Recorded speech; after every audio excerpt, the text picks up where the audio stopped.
Okay, good afternoon, everybody. I think we can start. We'll settle down a bit. Sit down, please, all of you, because we are going to start. I'm going to start with the little bit of idea that where we ended last time. Now, with me, Ibrahim is here, and he's going to show you a couple of fundamental concepts that we have been going through for the last 1 week. That last time, my slide was over here. Thank you. Isn't it? I'm starting the next part, which is from the 3rd week to 8 weeks. Again, emphasizing the fact that our human being, all of us were born with the 3 distinct layers we call ectoderm, mesoderm, and endoderm. All 3 layers came from epiblast. So I'm going to mimic that from the very beginning, that in 2 weeks we had the 2 layers. Again, I'm repeating it 10 times because I want to make sure every student understands the concept rather than memorizing it. We started with the 2 layers. One is called the epiblast, and the second was the hypoblast. Ibrahim is going to show you these 2 layers. All of you, please look at him. All of you, please look at him. He's showing the 2 layers in the 2nd week. What is happening in the 2 weeks is the epiblast and the hypoblast. You see a line from your side. You can see only a line. You see a line over there, which means if I draw that, I draw over here. You can see a line over here. So this is like this.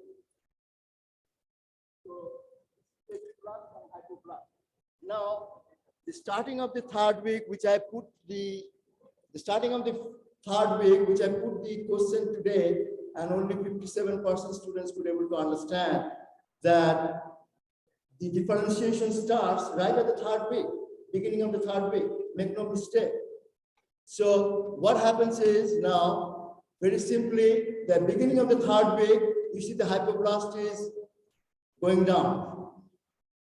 What is present over there is the epiblast. So this epiblast will be forming 3 layers. He's going to show you the 3 layers. Just give him a little time. 3 layers. So the same epiblast will be called ectoderm, mesoderm, and endoderm. Ectoderm, mesoderm, and endoderm coming from the same epiblast through differentiation, and the gene responsible for that will be WNT gene, which is basically making the difference. Now the ectoderm is very special because it is folding. He's going to show you that folding. Yeah, the ectoderm is on the top. You can see a little bit of, neural tube is formed from the ectoderm. I have not talked to you yet the mesoderm, which I'm going to do it, and also I'm going to talk about the endoderm today. But then the baby, if you make it straight, yes, put it like this, yeah. You put it there, and then you can see the head. So that's what we are born like this. The head is there, and then you can see the ectoderm, mesoderm, and endoderm. They are, there's folding. In other words, if you think about it, that I'm in front, this is the head, this is of the form. This is the form, this is the you can see the neural tube has gone back, so the spinal cord is at the back.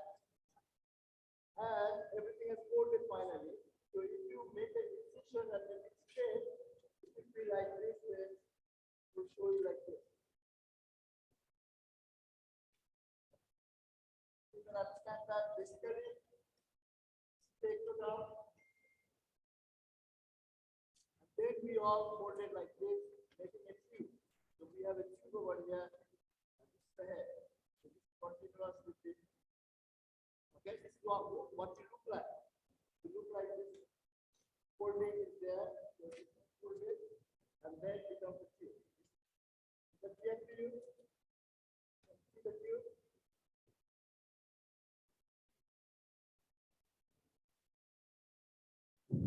So one more time. And I don't want any student to memorize it. Nothing memorization. What I'm trying to emphasize over here, that it started with the 2 layers. Epiblast, hypoblast, then you do 2. Then I said the important part is the epiblast. That's the top one. Yeah. Remove the hypoblast. Yes. So which one is there? Epiblast. It has plenty of stem cells. Under the influence of the gravity, then it will be disintegrated to form ciliaries. So it will be having, that primitive feed, the cells are going down to make cilia. Now you can see the cilia, 1, 2, and cilia. So the top one, folding. You can see the folding over here now. No, it's folding, okay.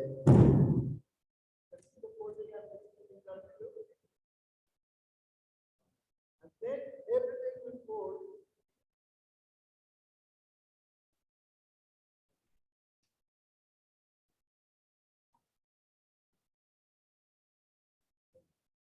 So everything will be like this.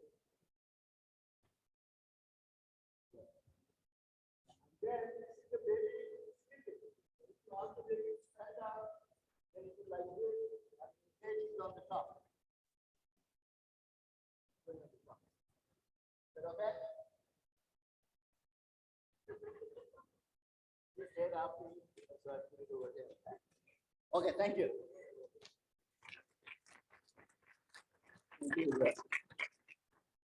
Okay, so I'm starting now from the third week, how I have to advance it, enough is with the epiblast and hypoblast and all kind of thing. Let's start it.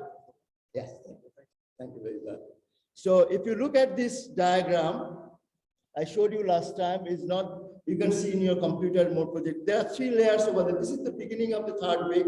You can see the neural tube is folding, and the neural tube is present over here. This is the ectoderm. Then is the mesoderm. I'm coming to the mesoderm in a short period of time. And then is the endoderm at the back. And you don't see the hypoblast. Hypoblast is going somewhere else, which we'll do next week. Next week will be all about hypoblast. Today I have to finish with the ectoderm, mesoderm, endoderm. All 3 layers came from where? Epiblast. What is epiblast? It's a stem cell. And how the 3 layers are formed? Because of the primitive stick, primitive peat, primitive node, primitive peat, and the cells are migrating towards bottom. So what are your specific objectives today? Describe the derivatives of ectoderm, such as neural tube, neural crest, and the skin. The 3 things come from ectoderm. I told you, neural tube. What is a neural tube? I'm going to tell you that. My drawing will be there. Neural tube. What do you mean by the neural crest? Yes, it will be there. And the skin is the skin. That all 3 come from the ectoderm. If I ask in the exam, what are the derivatives of the ectoderm? These 3 things should pop up. Neural tube means spinal cord and the brain. Neural crest, you don't know yet. And the skin, you know it already. These are all 3 things coming from the ectoderm, and it will be coming again and again to you. Remember, we are talking of the embryo. The 3 layers, our whole body is made up of ectoderm, mesoderm, and endoderm. Describe the derivatives of the mesoderm. I'm going to describe to you, and then describe the derivatives of the endoderm. This is the important part for today's objectives. Then we talk about the organogenesis. When the organs are coming, they all come between the 3rd week and 8 weeks. That's what the my lecture entitled was 3rd week to 8 weeks, because during that time, all the organs are formed. The major organs, you can think about the heart, you can think about the GI system, you can think about the reproductive system, you can think about the gastrointestinal system, or the respiratory system, every system, kidney, renal system, everything comes between the 3rd week and 8th week. We call critical period. Why? Why is it so critical?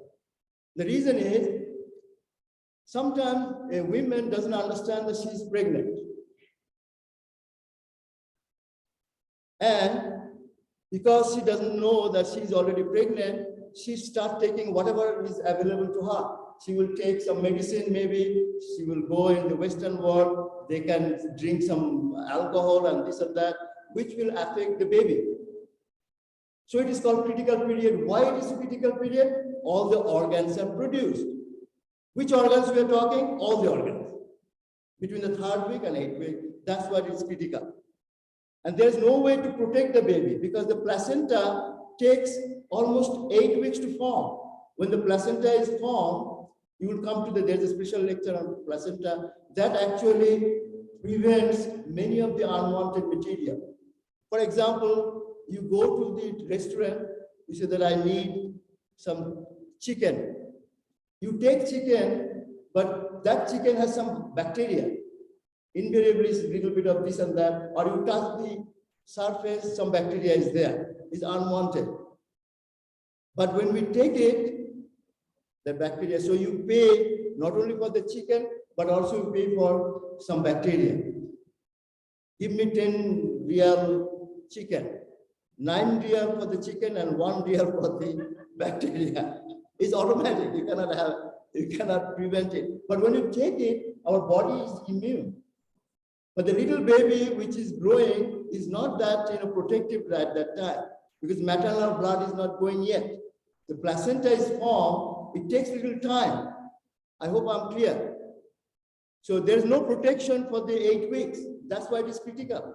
There's no placenta. All the organs are formed. So if you are taking some bacteria, there are some deadly bacteria there that will harm the baby.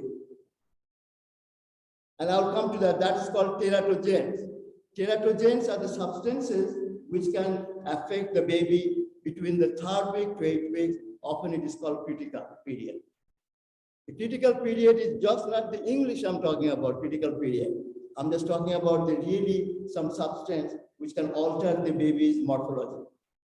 I'll show you, it will be, waking you up that the baby is born without the arm and the leg. It used to be there. I'm coming to that photograph.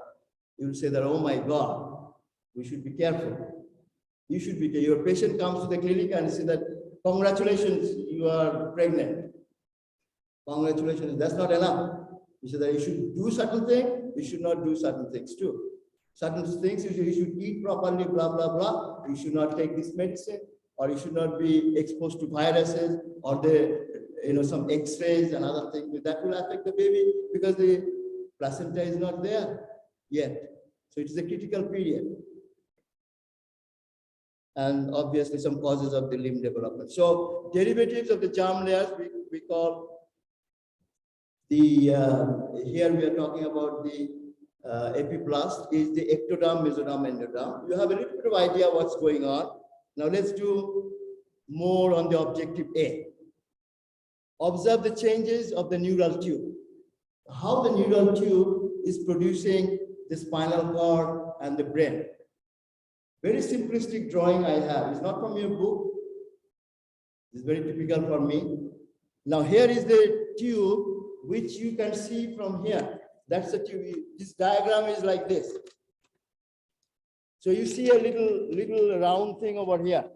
Just a little round thing. That's over here. Like over here. But if I put it the lateral view, then it is a tube. And that's what the next diagram is, the lateral view. Do you agree with me? One is the anterior-posterior view. This is the lateral view. This lateral view, the tube grows considerably. You can see the tube is growing. Tube is growing, so then naturally the lower part would be the spinal cord. If you don't believe that, that's the brain. It's coming from the wall of the tube. The spinal cord and the brain, they're all coming from the neural tube. Very easy to remember this thing. So this is the tube. I told you that how it is folding, This is ectoderm we are talking about. What is ectoderm? 3 things: neural tube, neural crest, and the skin. Period. Some students will say, I don't understand, Dr. Paul, what are you talking about? Just simple thing, You should know the word by now, spinal cord. Oh, it's not in my objective. Spinal cord. You don't have to have everything. So in the morning, I said, I said, well, what's my name? He said, Dr. Paul. Was it in the objective? You know it already. Not every single thing should be. If I take a class, it is in your objective, period. How come you know my name? You tell me. Was it in the objective? No. Okay, so the brain is like that. If you still think this doesn't look like a brain, then look at my drawing. You like it? Yes, it makes sense that it is somebody, I don't know, male or female, but it looks like a human being. Now I put something over here in the ear because the girls they prefer put some ornament. No discrimination over here. This is just making a point over here that this is the human being and the brain is there and the spinal cord is there and it comes from the neural tube. Period. I'm not going to ask anything else. Next. Still you don't understand. You say the word Dr. Paul, still I don't understand. Okay, another diagram. This is from the book. What is showing you over here is the folding of the neural tube. And it is coming from the notochord. Notochord has some gene, SHH, Sonic Hedgehog gene, which is pulling it. So if I show you like this, where is the notochord? Notochord is over here, making the axis. It's pulling it to make it down. I'm sorry, it will be like this way. So it's pulling it down. Okay? So here is the tube, and this is pulling it down. So this is the notochord. Then is the below that will be mesoderm. I'm not showing it yet. Below is the mesoderm. I'm not showing it. But what is over here? A little bit protrusion has come. Is called the neural crest. First time I'm showing you neural crest. So you have the skin, neural tube, and the neural crest. Is that okay? Now, what is the neural crest? Neural crest is the area where most of the research is going on. Neural crest is some kind of cells, embryonic cells, which complete a system. If you are thinking about building a house or building a room or a suite, it does not look like a room unless there is the plaster and the painting is there. So this is the final thing. The final thing is the neural crest. It goes over there to complete a system. For example, I give you a nice example that in our body we have gastrointestinal system. And it's a good-looking intestine and everything is there. You can call me, Dr. Paul, we are ready. The baby has the GI system, everything ready. I said, do you have the neural crest cells? No, Dr. Paul, not yet. So your system is not complete. What does it mean? The GI system is there, but there is no peristaltic movement. The peristaltic movement is triggered by the neural crest cells. A baby is born, drinking milk, nothing is coming out. This we call congenital megacolon. What is the problem? Neural crest cells problem. We have the heart, but the chambers are not forming properly. What is the problem? The problem is the neural crest cells. So make sure that give some importance to the neural crest, and therefore I have this words for you, that these are the things coming from the neural crest cells, very important cells. Dorsal root ganglia, cranial root ganglia, autonomic ganglia, Schwann cells. You know what is a Schwann cells? Pia and arachnoid matter. That's in this meninges, chromaffin cells in the adrenal medulla, C cells of thyroid, melanocytes. Probably you have heard. Not in my objective. I like the word, but you say it's not in my objective. Not in my objective. I like that. We have to say, you are not anymore a baby spoon feeding. Spoon feeding will not be happening, at least not in MSK block. How many questions I should put in the embryology in MSK? Maybe I will not put any question from Atif. Out of 60, 70, 80 questions, all embryology. How about that? Well, it's not an objective. It's not an objective. You have to give some importance. You are learning. Remember, assessment comes at the end. It's not important. For students, it's important, but for us, we have to deliver the knowledge. The knowledge comes with the little bit of power. Or the power comes with a little bit of the knowledge. So these are the derivatives of the neural crest cell. Again, I'm saying these are the embryonic cells which make the system complete. You may have a GI system, it is not complete unless there is the infiltration of the neural crest cells to make it moving. So it forms the ganglia. And therefore, parasympathetic ganglia is responsible for the movement of the GI system. So these are the important part. And a lot of people are getting Nobel Prize on the working on the neural crest cells. A lot of people got Nobel Prize with that. So neural crest cells are the final cells coming from the ectoderm. Very important cell. So I may ask in the exam some of the cells from here. And you'll say neural crest cells. Answer is neural crest cells.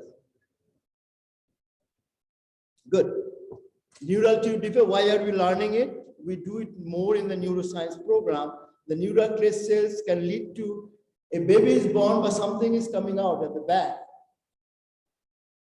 It's called the meningocele. You see, meningocele. And a physician will come to know because a lot of hair cells should be on the top. Because hair cells are also coming from the ectoderm. You know the skin has hair, so hair, skin, all from ectoderm. Would you remember that? So ectoderm meaning neural tube meaning spinal cord and the brain, skin and the neural crest cells. I gave you at least 6, 7 different cells, Schwann cells and etc. ganglion cells. They're all coming from the ectoderm. Now this is a defect, neural tube defect can lead to this kind of problem. You learn more in the neuroscience. There are more pictures over there, how the neural tube defect can lead to this kind of problem. And there are terminologies, spina bifida.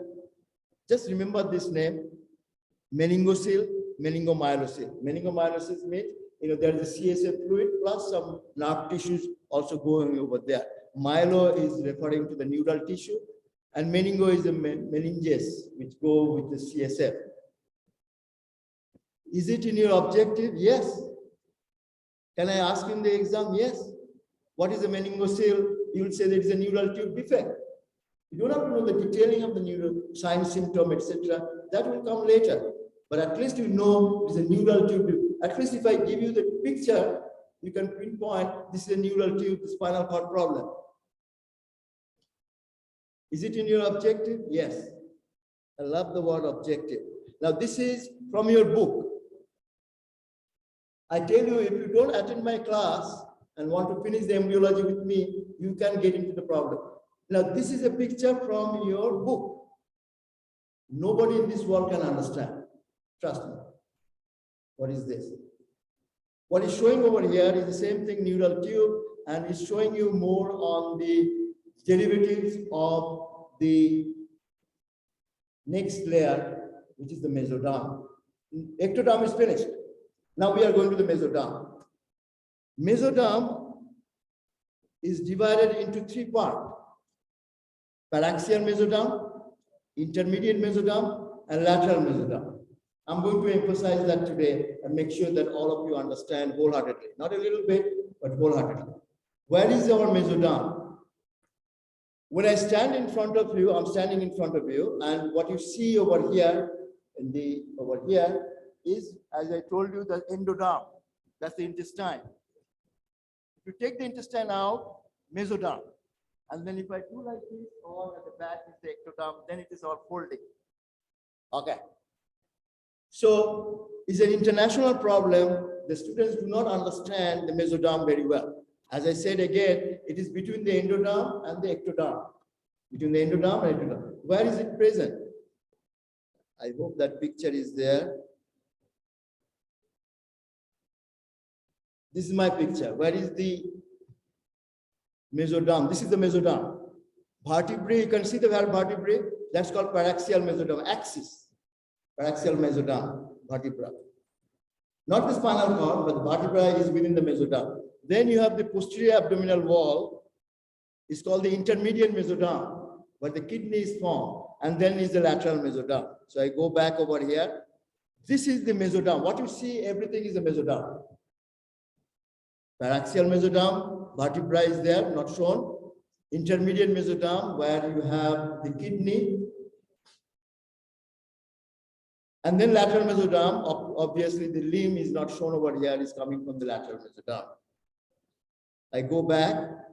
This is exactly the concept of the mesoderm. You can see the vertebra now. Paraxial mesoderm, intermediate mesoderm, not showing the kidney, and the lateral mesoderm. Still do not understand. This is the mesoderm looks like. Paraxial mesoderm, intermediate mesoderm, lateral mesoderm. This is the cut section, but if you ask the baby to stand up, then it will look like this. Paraxial mesoderm, intermediate mesoderm, lateral mesoderm. In diagrammatic representation, it will look like this way. So again, this is the notochord, this is the paraxial mesoderm. And so what happens is that this paraxial mesoderm joins with the paraxial mesoderm, and the neural tube just goes inside, along with the notochord. So spinal cord is within the vertebra. One more time. This is the paraxial mesoderm, it's shown over here, paraxial mesoderm. This is the paraxial mesoderm. They join together. So we have one vertebra, but it is basically coming from two sources, and they join together. And the neural tube just goes inside. Neural tube is ectodermal origin. It just goes inside. So this neural tube, which will be formed, which will go inside that to forming the paraxial mesoderm within that. And then is the intermediate mesoderm and the lateral mesoderm. So you need a lot of concept over here. So that's what we say over here. Now let's do that. So derivatives of the mesoderm, it has a three-part: paraxial mesoderm, vertebrae, muscles, and connective tissue. Intermediate mesoderm, urogenital system comes from there.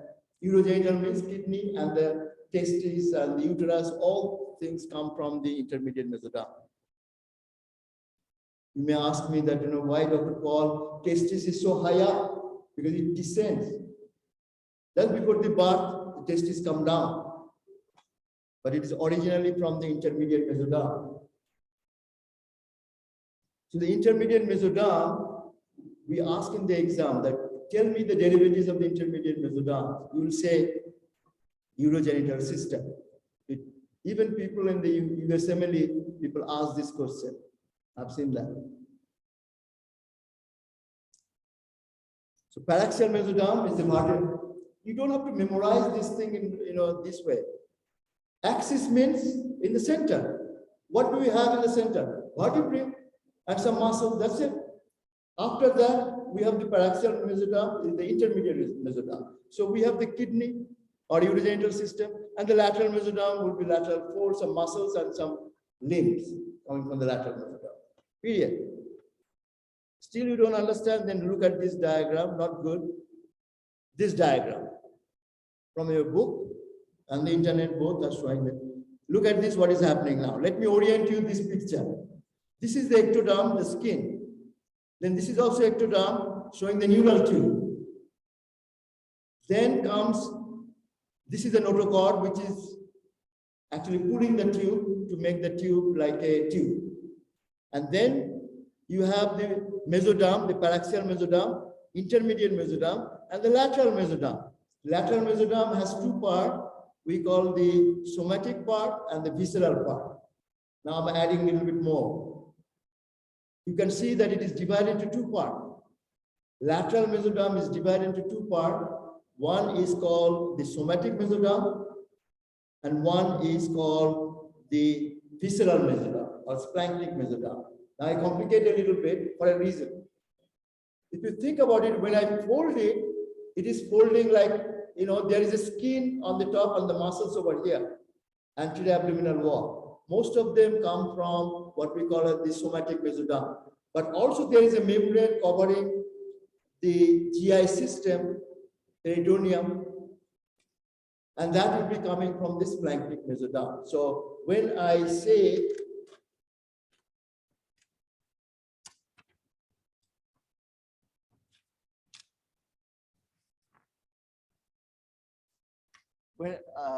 this is not working, I have to be loud and loud. When I say this is the mesoderm, for example, the mesoderm, it has three parts: paraxial mesoderm, intermediate mesoderm, and lateral mesoderm. And it has two parts, one on either side. So we have two kidneys, we have two testes, right? We have one uterus, but the uterus is formed from two. So everything is true over here because we both sides. We have two vertebrae over here lying to join together. Then we have the intermediate mesoderm and lateral mesoderm. So when it is folding ectoderm by folding now, folding is that form by anterior form. But another one is folding along by GI. It is going to endoderm. Something is also covering the endoderm because the endoderm, I don't know if you understand. Coming from the one more time. This is think about this is the mesoderm. We have the paraxial mesoderm, the medial mesoderm, lateral mesoderm. Then it will be both here. Right? So both over here, both around. So therefore the thing is that over this so much the muscles, the everything, the wall along the GI should not have any sensation of visceral mesoderm. For example, I can give you the meaning of visceral mesoderm. It forms the smooth muscle too. If you are taking the chicken, you have just finished eating chicken right now. I know that, or many of you just had the chicken or the burger or whatever. Do you feel where the chicken is right now? It's somewhere in the intestine, but do you feel it? No, it's not somatic then. You understand? So it has to be covered with something, so it should not give you sensation. Otherwise, every time you stop me, you say that, Dr. Paul, I have the chicken in my tummy. You don't feel that because it has no sensation. It is not somatic. You got it? So that's what it is. So if you look at this diagram one more time, it's very straightforward. This is the skin, ectoderm. This is the neural tube. This is the neural tube, which is ectoderm. Neural crest is not shown over here. But then comes the mesoderm. Paraxial mesoderm, vertebrae. There is another vertebrae, then joined together to form one vertebra, and the neural tube goes inside. Spinal cord is inside the vertebra. Vertebra is mesoderm. Neural tube is ectoderm. Is that clear? Very good. Then you have the intermediate mesoderm. Intermediate mesoderm is the genitourinary system. And the lateral mesoderm, I'm saying, it has two parts, somatic and visceral or splanchnic. The name of the visceral, sometimes people use the word splanchnic. So the lower one is the splanchnic because it will be endoderm is over here. It will be covering the endoderm. So you don't get a sensation. Rather, it produces smooth muscle, autonomic nervous system. The other one is covering the abdomen. So you get the sensation. You have anterior abdominal wall muscle. I hope I'm clear over there. If not, think about it again and again. Don't memorize it. Otherwise, everything will be pseudo. One more time, I'm saying it, that ectoderm, mesoderm, endoderm, then they fold, come anteriorly. So this is somatic mesoderm, coming more anteriorly, and this one will join together to form a tube, which is covering the GI system. So what happens to finally, the last part, what happens to the endoderm? Objective C, the formation of epithelium of the GI tract. So I told you the endoderm is a GI tract. The endoderm, if you go up, is forming the lung. Epithelium of the lung is also endoderm. So architecture of your body should be absolutely clear to all the students by now. We have 3 layers. Each layer is dedicated to form some structure that we call derivatives. Derivatives of ectoderm, one more time, it is the neural tube, neural crest, and the skin. Derivative of mesoderm, it is the paraxial mesoderm forming the muscles and the vertebrae, intermediate mesoderm forming the urogenital system, and the lateral mesoderm actually has 2 parts, the splanchnic and the somatic system, and they form the muscles and the limb. That's what I said. And then left out with the last one, which is the endoderm, which is in the front or more ventrally placed, and we call that is responsible for the formation of epithelium of the GI tract as well as the epithelium of the respiratory system. Actually, they come from the same system, endoderm. Remember, endoderm is the GI and the lung. Okay. Still have a problem now. You can see that ectoderm, mesoderm, endoderm, 3 parts. And this is the concept for the mesoderm, 3 parts. Paraxial mesoderm, intermediate mesoderm, lateral mesoderm. Intermediate mesoderm has the kidney. You don't see this, over here. The testis has come down, but testis is also forming over there. And still you have a problem. Now this figure is very clear to you. This is really the mesoderm. Paraxial mesoderm, intermediate mesoderm, which we'll do that later, when we do the system, kidney system, and the lateral mesoderm, which folds them, covering the abdomen, somatic, and the GI system, splanchnic, or the viscera. Now appreciate the terminologies in the relation to the 3rd to 8 weeks. So now you should be clear, what do you mean by gastrulation? 3 layers and the axis, derivatives of the 3 layers, development of the extra-embryonic tissues and the placenta. Comes from where then? Extra-embryonic. So far I was talking about the embryonic tissue, ectoderm, mesoderm, endoderm. So the extra-embryonic tissue coming from the hypoblast. We did not talk about that. This is for the next class. The hypoblast is coming from the extra-embryonic tissue. Okay, or the other way around. Extra-embryonic tissue is coming from the hypoblast. Let's correct it. Extra-embryonic tissue is coming. So extra-embryonic tissue also will have some mesoderm, but don't confuse that. That mesoderm is coming from the hypoblast. Extra-embryonic means outside the embryo.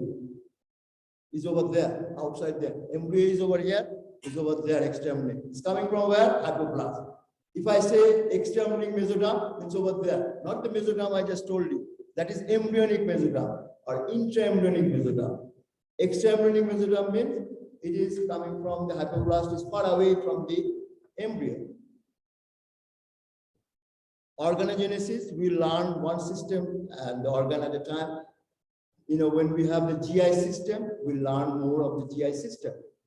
We learn about the urinary system, we learn more of the urinary system. So that's more, all the organs, remember, coming from the 3rd week to 8 is all complete. Then only the size will be increased. If you have a little heart, by 8 weeks, everything is, by 3rd week it starts beating, but 8 weeks, everything is done. It looks like a heart. It has the ventricle, atrium, everything. Only thing it will grow up beyond 8 weeks. We call that is the fetal period. But basically all the organs are formed from the organogenesis between 3rd week to 8 weeks. Now I'm coming to the last part. It is the teratogens and the critical period. One more time. Why are we interested to learn all these things? We are interested to learn 3rd to 8 weeks because it's a critical period. It is a very critical period. All the organs are formed and the placenta is not formed by that time. So the woman is exposed to some unwanted material. I tell you unwanted materials over here. These are the teratogens I told you. Teratogens are substances or environmental agents which cause the development of abnormal cell masses during fetal growth, resulting in physical defects in the fetus. What are those? These are the things. A woman, unfortunately, did not know that she is pregnant and start taking antibiotics. What will happen? The fetal may develop, not all the time, may develop some fetal defect. The baby will be deformed. It's very important for us to tell that the pregnant lady should take early period, very important, should take certain things, should not take other things too. For example, this is rubella virus is deadly. It's not that you are inviting rubella virus, it's just the women is exposed to rubella virus. These days there is a vaccine there. Everybody knows that. People, if you are pregnant, immediately you have to take the rubella virus vaccine. If you don't take it and you are exposed to rubella virus, then there will be problem of the cardiovascular system. Baby will be born with some hole in the heart itself. Baby is exposed to radiation, thousands of problems could happen. I tell you this one little bit and I'll end up my story over here. So teratogens are the unwanted material that the women may be exposed to and leading to some abnormalities of the system, organogenesis problem. So from 3rd week to 8th week, people have to be very careful. That's what we call critical period. In the exam, I may ask, what do you mean by critical period? Critical period between 3rd to 8th week. Why? Organogenesis. Why it is critical? Placenta is not there. So the baby is not protected from mother. Not 100%. So you have to be very careful what to give to the pregnant mother or what not to give. A pregnant mother should not be given thalidomide. People don't give it anymore these days. Of course, rubella virus is in the environment. Radiation. You should not ask the pregnant lady to go for X-ray. Alcohol. In the Western world, people say that, oh my God, I'm pregnant, but I took a glass of wine. Now that will not kill the baby. That will not happen anything wrong with the baby. Not 1 or 2 drinks I'm talking about. I'm talking about the drinks after drinks after drink. Still the lady is doing like this. Then it can create a problem. It can create a problem. Phenytoin is a medicine people give for many reasons. Should be avoided. Benzene, warfarin, people give, valproic acid. These are common drugs. People usually, but if you are pregnant, or not, I'm talking about you, I'm talking about the general. If somebody is pregnant, and then these are the drugs should be avoided, including tetracycline. The antibiotics should be avoided. Baby's teeth will be deformed. So you have to know what are the things should be given. I remember that, I give a lecture to the flagship phase, and Dr. Khalid's wife, she's in charge of the gynae obstetrics. Dr. Wessam said, Paul, did you tell your student that how the critical period is important, the teratogens? Please emphasize again and again the teratogens. We take it very seriously, that what should be given to the pregnant lady, what should not be given. Aspirin, for example, should not be given a prescription for a pregnant lady in the early period of life. There could be abortion related to the aspirin. The bleeding tendency will be increased. You should be very careful with that. You got it? Now I tell you the last picture because I have almost there within the time frame. Thalidomide, I give you this resulting that what can create a problem. In early 60s, before you were born, early 60s, long time back, there was this drug was created. Why this drug was created? Because the pregnant lady you can talk to your relatives that they get a vomiting sensation when they are pregnant. Because the hormonal changes, they get vomiting sensation. This is the antiemetic drug, prevents the vomiting. They routinely gave to the pregnant lady, you take this drug, vomiting will be gone. And it was gone. But that resulted in this thing. Oh, wow. Wow. The limb development was affected tremendously. So when I come back to the limb development, I'm going to show you this picture. So it's who gave this drug to the innocent patient did not know that. It is you. You gave the drug. Take the responsibility. What should be given, what should not be. That's what I'm emphasizing in the critical period. You have to study a little bit, please. Make sure that you take a little bit of interest that what I'm saying. So these are the, so if I go back, these are the teratogens, unwanted material. There is a big list over there. I just give you a couple of lists. You have to remember that. In the exam, I may say the warfarin or valproic acid. These are the common drugs or any antibiotic. What are these called? These are called teratogens. And what is the definition of the teratogen? They are substances or environmental agents which cause the developmental defect. When do you think that can happen? During the organogenesis. All the organs are produced when? Between 3rd week to 8th weeks. How the organs are formed? They are formed by the gastrulation, ectoderm, mesoderm, and endoderm, and their derivatives will produce an organ. For example, derivatives of the endoderm will produce GI system and the lung. Derivative of the ectoderm will produce you the neural tube, spinal cord, and the brain. Skin, neural crest, Derivative of the mesoderm will form the intermediate mesoderm, paraxial mesoderm, intermediate lateral mesoderm, and then the four. And the lateral mesoderm has two parts. Again, I'm saying it is somatic in the front, back is the splanchnium or visceral mesoderm. So critical period of gestation, points at which the transition occurs. This is just writing couple of things. Thank you very much.